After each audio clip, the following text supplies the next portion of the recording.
Jika saya terpilih menjadi Ketua Formadiksi dan KIP periode 2021 dan 2022, yaitu yang pertama, visi saya menjadikan Formadiksi sebagai wadah aspirasi, kegiatan bidik misi serta membangun karakter mahasiswa bidik misi yang peduli dengan masa kini dan masa depan kampus. Karena apa? Kita mahasiswa bidik misi dibiayai oleh pemerintah, ya kan? Jadi pasti masa depan kampus ini sangat tergantung pada mahasiswa bidik misi.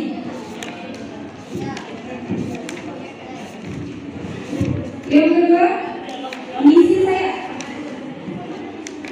saya supaya terwujudnya suatu organisasi atau kekeluargaan sebagai wadah mahasiswa penerima beasiswa bidik misi di instansi di Meulaboh dan meningkatkan prestasi mahasiswa bidik misi baik akademik maupun non akademik.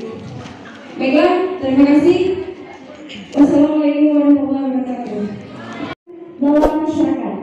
Sekian yang saya sampaikan. Selanjutnya, assalamualaikum warahmatullahi wabarakatuh.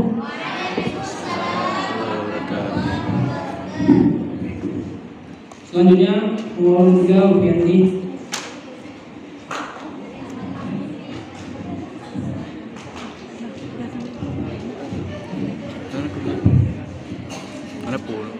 Assalamualaikum warahmatullahi wabarakatuh.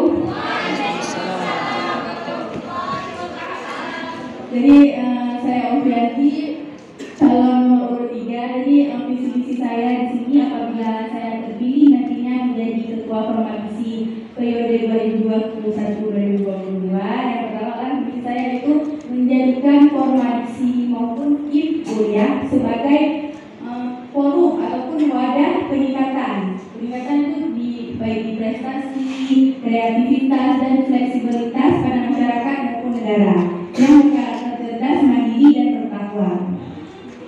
Selanjutnya itu ada misi saya yaitu mengembangkan forum mahasiswa yang berprestasi dan responsif bersama dan dalam bermasyarakat. Jadi bisa kita lihat mengapa saya katakan misi saya itu sebagai responsif terhadap masyarakat. Banyak orang berpendidikan namun dia tidak beradab dan juga tidak bersosialisasi dengan masyarakat. Jadi dari ungkapan saya terima kasih.